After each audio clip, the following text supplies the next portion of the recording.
Hey folks, a market or a government shutdown, it can be scary. So what I want to do in today's video is kind of get through the noise and all the mainstream media stuff, because you need to understand what's going to happen with the government shutdown, what's happened in the past, and we're going to get around all the noise and all the fear mongering. And I'm going to show you kind of most likely what the outcome should exactly be. So as you come on, please let me know what you think. Do you think there's going to be a shutdown at midnight tonight? If you do, let me know down below. And as we go through these, please, any comments that you have are more than welcome. So here's what the headlines are reading right now. Government shutdown, or government on track for a shutdown with no funding deals in sight.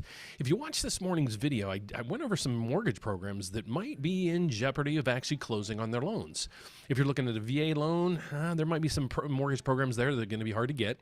If you're looking at FHA loans, most of them are going to be around, but there'll be some delays on certain things.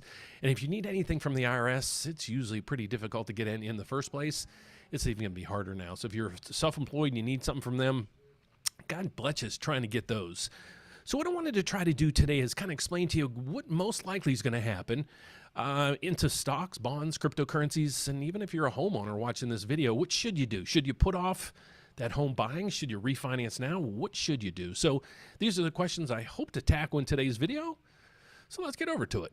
So here's what we're seeing in the markets right now. Government pretty much is on track for a shutdown. If you go down through here, they're not looking all that great, but they're not really looking all that bad. If you go through here, the Dow Jones, the NASDAQ, and the S&P, they're virtually unchanged. 0.0, the biggest one is the S&P. Its change is 9, but 0.14. So really nothing going on here. You see the VIX over here flat as a pancake. That's the anxiety levels on Wall Street. If you have a market ready to shut down, or the government ready to shut down, you think the anxiety levels would be skyrocketing.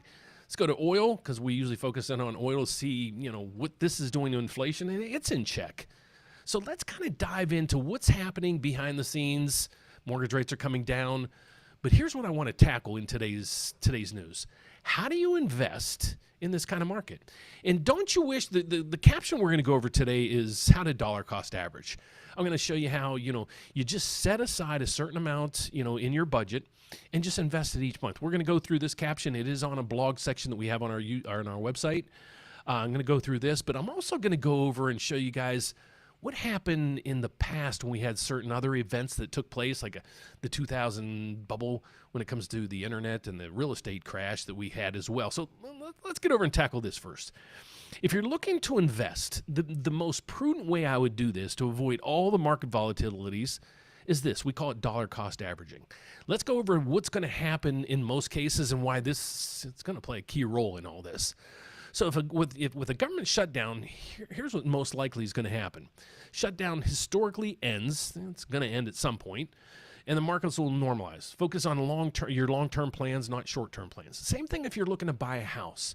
Don't you wish you can put like $100 down on a house, and avoid buying it outright? And so what this does is it actually allows you to buy into like stocks at a certain amount at a certain time every month. So it doesn't matter if the stock is way up, way down, it's going to blend out or smooth the pattern of your buying. So if you go through here, here's what the stock markets look like over the last 15 years. It's been up and away, and there are times of down times, and these are the times where it really pays off. So how this works is I'm going to set you on a budget. The biggest thing you need to have is if you're watching this video and you're looking to first start beginning investing, or you're kind of at the mid-level, maybe you're looking to buy a house. What do you put your money in that's safe and secure? There's never a 100% guarantee, unless you put it in basically a CD or something like that, but you're not going to get really great returns like you're going to get in the market. So how do we invest in the market the most prudent way possible? Let's dive into it. What you're going to have to do is first stay the course with a monthly budget. Figure out your monthly budget. Pick a number you want to invest in each month. No matter what the headlines say, automate it and make sure you invest it each month. What you're going to do is decide how much and what time of the month you can pay. So like an example, in my case, my paycheck on the 30th pays our mortgage and all our bills, and my paycheck on the 15th usually pays other things, and we invest. So on the 15th of each month, I invest an X amount of money into our portfolio. I use broad-based index, low funds, like the most prudent way that I would suggest you invest is invest in the S&P 500. And there I'm going to show you funds here that we've picked over the last year, and I'm going to show you how to invest that, and we're going to show you how the dollar cost average, we're going to add to that position every month. We're going to see over time how much it basically increases, and is it going to outrun the S&P, the other indices in its class? Watch on that. And then revisit your plan annually. Not every day, not every week. Just go back to it, I would say quarterly, not annually, but quarterly. Look into it and see what your positions look like. But just continue to do that. Here's what dollar cost averaging does. If you did this over time, you did it, say, 20 years ago, here's how much money you would have invested right through here, the blue line, and here's how much money you would have. So over the life of over through here, you'd have about $350,000 if you dollar cost averaged, and you only put in, what, 120,000. So you basically tripled your money during this time frame, and you really didn't lose because you dollar cost average. When the market was way up, you bought little. When it was way down, you bought a little bit more. So that's how dollar cost averaging works. Why dollar cost averaging helps? Well, it reduces the timing, because what happens usually during times like this, people freak out and they're like, okay, the government's going to shut down. So I'm going to pull all of my money out of equities and buy in bonds and everything. So there's going to be a huge amount of fluctuations in the markets. My apologies. I just drank some water and it caught in my throat. But what you can do is dollar cost average. Here's an example that we have. And if you go to my website, go to theRateUpdate.com. In the blog section, we're going to go right over through here. I'm going to start putting a lot of these resources for you guys to get involved with. Go to theRateUpdate.com. You're going to go over to resources and blogs. What I'm going to do is every live event that I have, I'm going to try to put something on here that you can kind of backload and kind of understand it with videos and the websites we're going to use through this. So let's get over to here. Here's what I really want to talk to you guys about. The market, the government is shutting down. We know they're going to shut down. How long is it going to be? Well, it depends. This one might be a little bit different than the ones in the past. The ones in the past that I experienced, one was, I think, maybe a couple weeks long, if that, and then one almost, I think it was right about 30 days. It creates a lot of havoc, okay, in the mortgage industry and even in the markets. But what I want you guys to understand is, and the reason why I briefly talked about dollar cost averaging, and I did it briefly, is because the market, I wasn't prepared for the government to shut down. So I kind of want to turn the tables just a little bit and go over some different pieces of the puzzle for you guys to understand, especially in what is a crash, okay? So a lot of people are going to come in now, and they've been saying the housing market's going to crash for years, and I've been on the other side of that. But I want to really show you what a crash looks like. And I'm not saying this is going to happen, but these are the things you want to avoid, if you're looking to buy these stocks. And I'm going to go through these, and it's a system I want you to understand and look at. And we're going to look at the similarities that we have in the markets of the past and the similarities that we have today. So let's first start out with this. Here's where the biggest crashes in our market that ever occurred. The NASDAQ, it dropped 78% from 2000 to 2002. Folks, that's a crash. I lived it. I was sitting at lunch one day, and I was watching the ticker tape, and I got an alert from my investments that I just had a margin call. And if you don't know what that is, it's when you buy stocks on margin. And yes, I was all in with both feet, plus I was buying stocks on credit. And I got a margin call. And all of a sudden, my portfolio clicked, and I was down over 6 figures at that luncheon that afternoon. I had a panic attack, and as you can understand, I probably didn't have the rest of the good day there, but that's a crash, folks. You can see right through here, 78%. So when people come in, they're like, oh, the market's going to crash. I'm like, you guys, you've never experienced a crash. That's a crash. Okay, the S&P 500 at that point went down 50%. So if you had money invested, you were either in the S&P or the NASDAQ, so you probably lost about 60 to 70% of your money. Okay, now the housing thing. Okay, housing dropped 27%. In the bubble areas, it dropped 40 to 60%. And this is why I've been saying, okay, folks, we might have a correction, but I don't see a bubble crashing. I don't see any real estate in our country right now going to drop 60%. So if you want to prove me otherwise, please, your comments are well taken down below. Okay, so the next thing is what happened to the dot-com crash? What caused it? So if you go over to here, let's look at some of the similarities that you have here. So the backdrop on this is tech IPOs with little or no earnings. Seeing that quite a bit right now with chips, AI especially. Everybody is an AI company now, or a crypto company bringing in millions, if not billions of dollars in investments right now, and they have no earnings. Internet, okay, guaranteed profits mindset. So let's change the internet to now a little bit more advanced to AI. So AI equals guaranteed profits mindset. Okay, and that's why I'm really reluctant right now to jump in on stocks like Palantir, Nvidia, those companies. What was the other one? Oracle.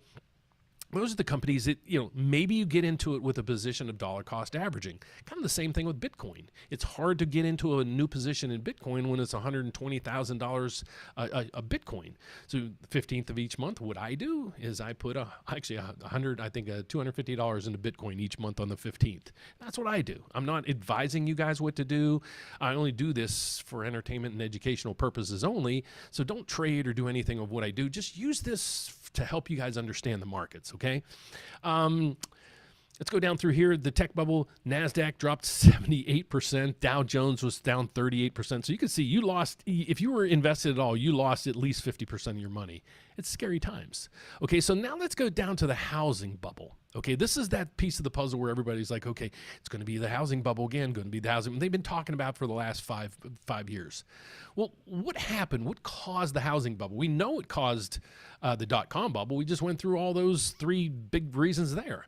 If you go down through here, what caused the housing crash? Well, the biggest thing is subprime mortgages and no-doc loans. I've been talking about that for the last 5 years to help educate people on what truly happened during that time.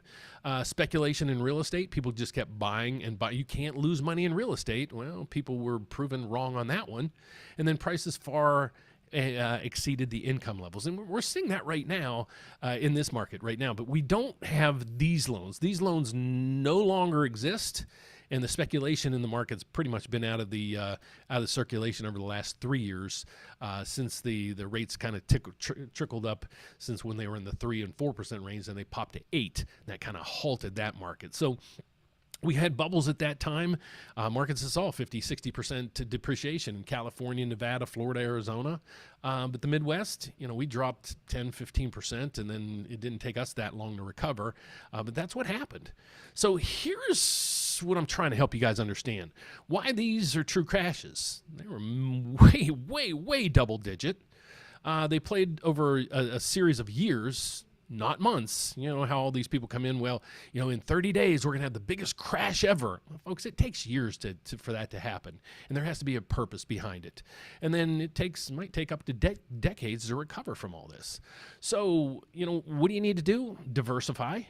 Real estate's a long-term buy, and assume that this time isn't any different. Okay, so let's recap all this that we just went over and go back to where we started. Okay, so why would you take the stock market, and if you had $5,000, $10,000, let's say you're saving up money to buy a house. Okay, and you have $10,000, $20,000 set aside, and you're like, okay, it's sitting in this account, I'm getting 3 or 4%. Should I invest it? Those are the people I really would like to help navigate through this process. So how do you do this? Well, don't lump everything in one bucket. So what you're going to do, make sure you have, let's say, 6 months of your essential bills. Put that in a checking or savings account or a CD or money market. Okay, and then the other money that you have, maybe what you might want to do is open an account with like Schwab or some investment firm that's really free to host your money there. Just put it over there and put it in one of their platforms that's maybe like a government bond thing or an S&P 500 but don't do a lump sum.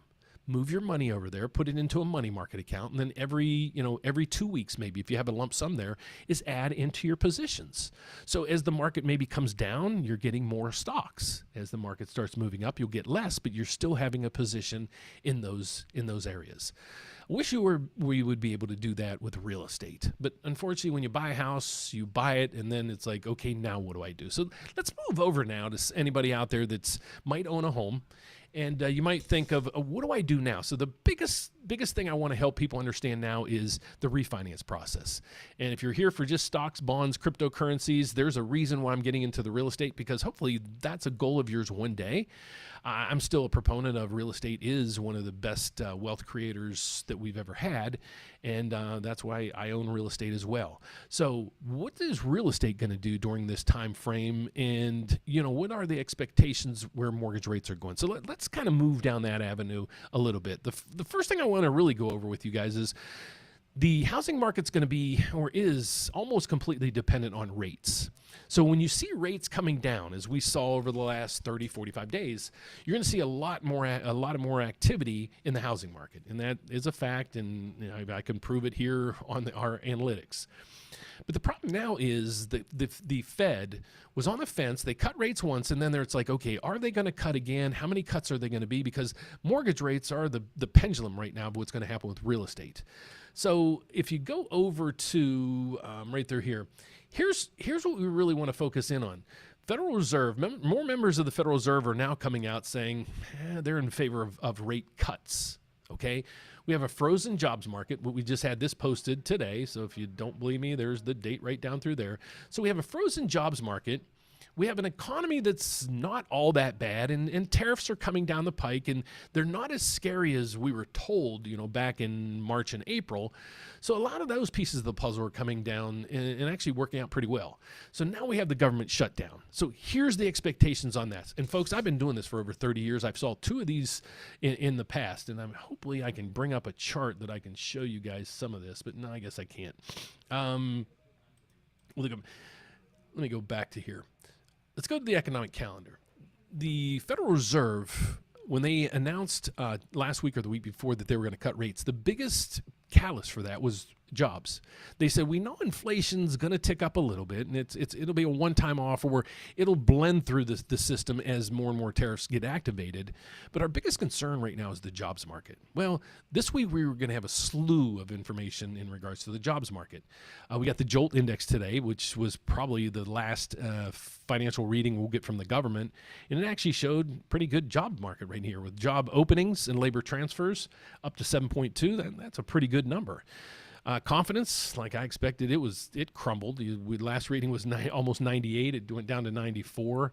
And then the other pieces of the puzzle, the Case-Shiller index, this is home prices. Home prices are still going up. So year over year, we have home prices up 1.8%. So I called it, I've said, mortgage or home prices are going to be flat as a pancake. Based on that, if you have the whole country only up less than 2%, I'll say that's flat as a pancake. Month over month, though, getting a little bit of a retraction right now of down 0.3%. So as this blends through, the housing market's going to be flat once again until rates get down to about 6%.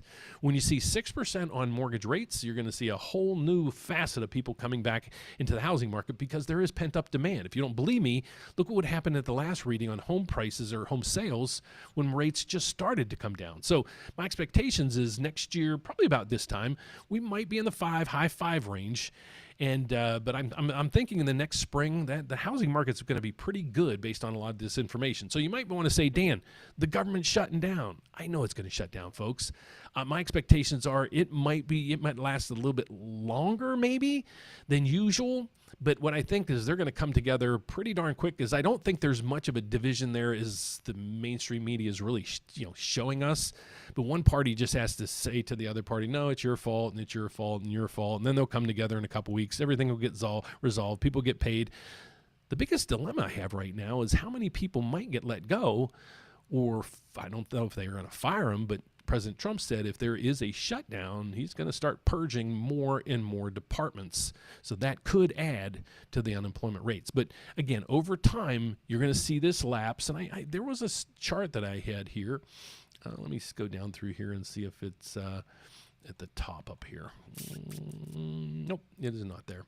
But let's see if it's on this one. But no, the biggest point I want to advise is the government will shut down. Mainstream media is going to have a tangent with all these things, pointing the fingers and everything else to each other. And so pay attention to this. Stay the course. That's all I want to say. Stay the course. If you're investing, let's get over to our investments so we can show you how have they been faring, and what investments that we would be looking at this time. Let's see if we got any questions out here. We got John who joined us. I was told I need to wait 90 days after a closing and refinance due to California lien laws. I have a conventional loan, 20% down. Can you confirm or debunk for such thing? I do not know of a, you know what, let's do this. It is a conventional loan. Let's do this. And while you're on the screen, I'll just pop it up here. I'm going to go to ChatGPT. And let's see, I apologize. Let's go back to what your question was. California lien law. Let's see, what is the California lien law? I don't know of this law, but that doesn't mean it doesn't exist. There are states that have kind of some weird laws. Texas is one, New York's one. Right to lien, licensing, preliminary notice, filing lien, lease. Do I need to wait 60 days before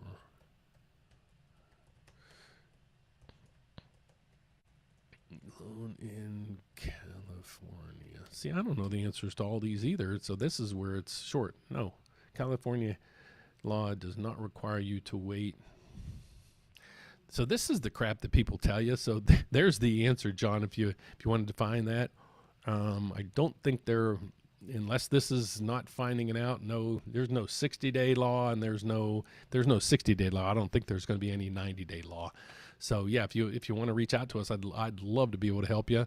Let me throw up our information up here. So if you guys want to reach out to me and just love to help in any way I can. You can just ask Dan. If you go to our website, therateupdate.com, right at the top, you can actually find our information as well. So go to therateupdate.com right through here. You can ask Dan a question right up through there. So let's get back to anybody have any other questions. So John, love to be able to help you there. Let's get over to our stock portfolio, because you came here because you wanted to understand how the stock market works or how to invest. So the goal today was to help you understand. Always invest. Okay, you have to be in the market, but what you have to do is the first thing, even if you're looking to buy a house, the first thing we need to do is you have to have a budget. And what we're working on right now is we're working on a series of, helping people understand how to buy. It's going to be a kind of a 4 or 5 part series to walk you through, how to understand, your budgets and things like that. How much can you really afford? Not one of those calculators that you go into and it's like, oh, I can afford that much. How much can you really afford? I don't go to Starbucks every day. You might. I go out to eat quite a bit. You might not. So my lifestyle is different than yours. How much can you budget for? Don't let your loan officer tell you that. Okay, so that's the number one piece. The next piece of that puzzle is understanding your credit. Okay, you have to understand your credit and where to get the credit resources. Do you use Credit Karma, Credit Sesame, those free systems, or do you use another system? Well, we're going to talk to you guys about that. And then, what kind of loan programs? What's the best program that you qualify for? And those are what we're going to go over in this process, because if you're out there right now and you own a house, it's daunting times, because if you're looking to buy a house, you have these rate contingencies to worry about. The biggest fear I have right now are for those out there looking to build. Where are rates going to be next year? I'm predicting they're going to be lower than where they are today, but a lot of people start building back in 2021, 2022, and by the time they were able to finish up in their homes and get in, rates were 7 or 8%. So talking about that, if you're out there and you're one of those that are at 7, 8%, and you're still sitting on the sidelines, here, let's go over some things that might be able to just help you out. I'm going to go to our website. Folks, I'm just winging it at this point, so bear with me. Let's go to this right through here. I wanted to talk to you guys about stocks and bonds today and dollar cost averaging, but the biggest thing right now is the most important thing, or most common question I'm getting right now is, Dan, can I close on my loan next week? Or Dan, where's rates going to go? Or Dan, how do we buy a house? Our mortgage program is going to be shut down. Well, most of the programs are going to be available. The toughest one, or the one I'm hearing is going to be kind of shut off, is USDA. But fortunately or unfortunately, if you're getting a USDA loan, you might have an alternative. Okay, because USDA, the benefit there is no money down, but you have to have pretty good credit. You have to have a low debt ratio. So if you fit for a USDA, you probably fit for a conventional or an FHA loan. Those do require a down payment. Those do require that you pay PMI. So it will be a higher payment for you, but you have an alternative. FHA, renovation loans, I'm hearing is going to be, there will be a halt there, and reverse mortgages might have some title issues there, but there might be delays, but they'll eventually come back as well. Conventional loans and VA loans, we're hearing there's really there might be some delays in underwriting for different reasons or not, but there shouldn't be really any differences there. Now, when it comes to mortgage rates, that's the pendulum that we're going to try to focus in on every day, as the data that we kind of get fills in the gaps. So what we're going to focus in on over the next week or two, or until the government comes back into play, is where's inflation going, and we might be able to use it with some other analytics that we get, and where's the jobs markets going. So we'll try to look at some data, but I'm not comfortable looking at the ADP data because their information is usually way off. Every once in a while they'll hit it, but most of the times they're way off. And in this environment, we can't have that.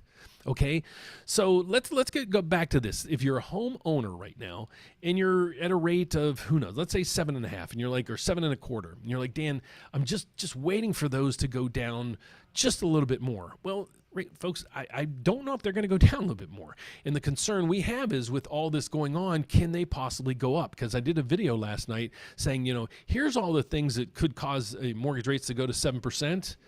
And we actually are at 3 of the 4 catalysts that'll put us there.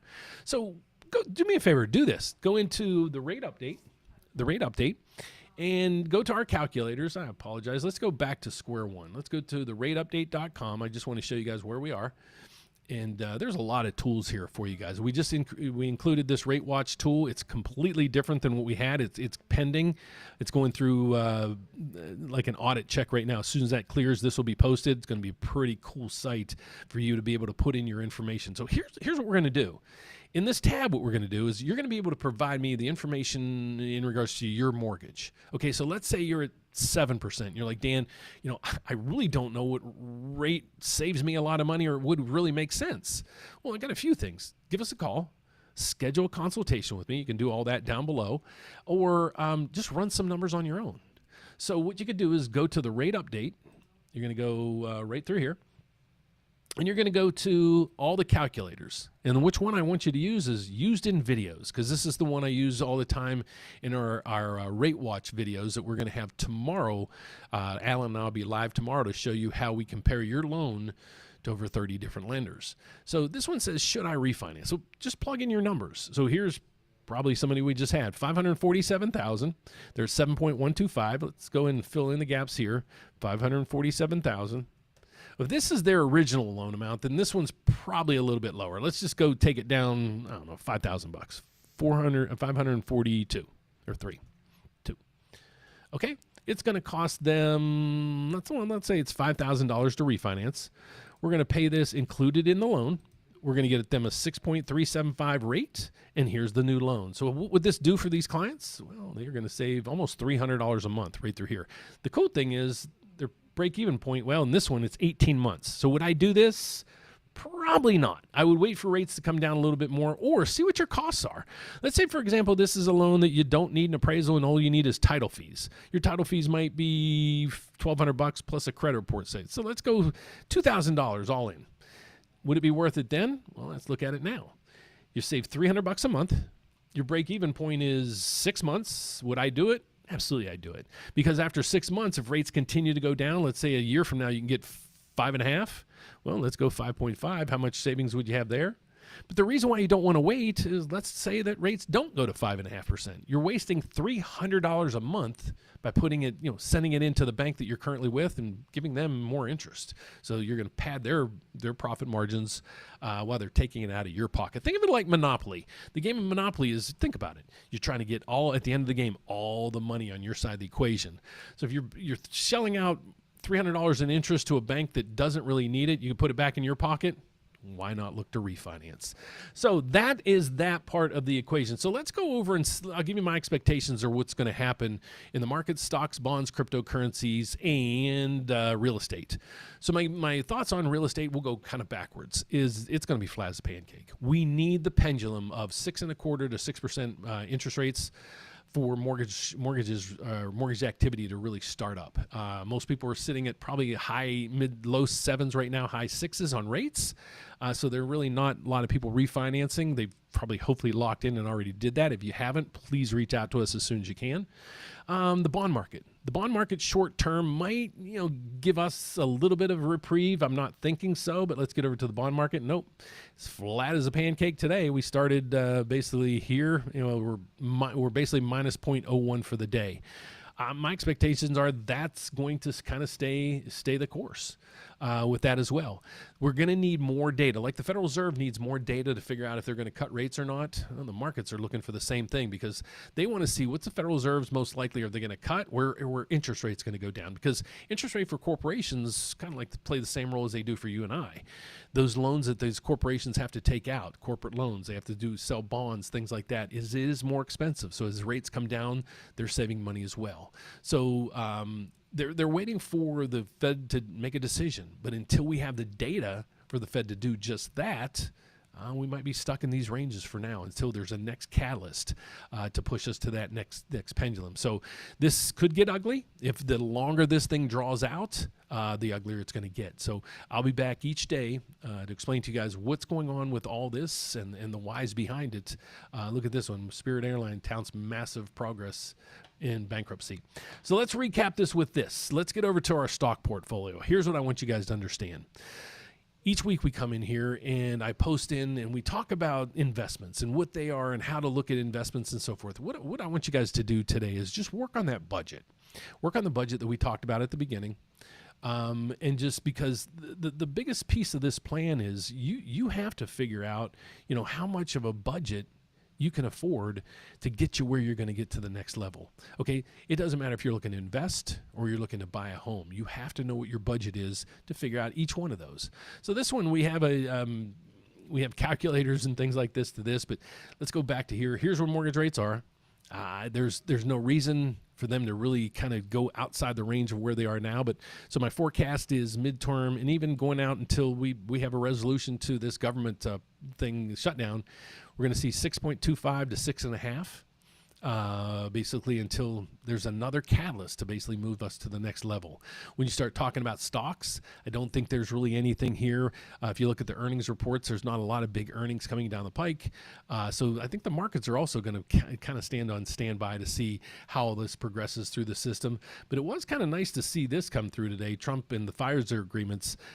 We just got my mom's medication bill, and wow, talk about gouging in prices. It should be legal that you have to pay a couple $1,000s a month just for a pill that they're selling millions of them. That's just my take on it, folks. So take it for what it's worth. So let me know if you guys have any other questions that you might have. But I'm sorry I spun this event around just a little bit. With the government shutdown, we're getting a lot of people concerned on if they can close on their loans. Is this going to affect them? What's it going to do to interest rates? And then also, where's the market's going to take us? And right now, we're just treading on areas that most people have never been at before. I've been there. Usually, the last two resolutions we had were pretty fast. There is going to be a lot of finger pointing and everything else taking place. So try to get rid of all that smoke and do your own research. When they're talking about why there's a division in this, like Medicare, Medicaid, things like that, don't listen to what I say. Do your own research. And I'd love for you guys to comment down below with any comments. But what I'd like you to do is put in some educated information down there instead of, this stinks or that stinks or, it's never going to happen. Put in what you really think is going to happen and the whys behind it. And let's try to help each other out during this whole process. So, folks, that is it for today. I got to get back to it because we got a lot of people looking to refinance right now and take advantage of these rates before something goes on behind the scenes that might shoot rates right back up to 7%. If you're concerned about that, you got to watch yesterday's video, because there's a lot of pieces of the puzzle right now that are on the brink of us getting the 7%. Believe it or not, I don't think we're going to get there, but it is a possibility. So look at refinancing now if you're a homeowner. If you're looking to buy, reach out to us. I'd love to schedule a consultation with you to walk you through the numbers, walk you through what our time frames or your time frame would be, what the numbers would look like. So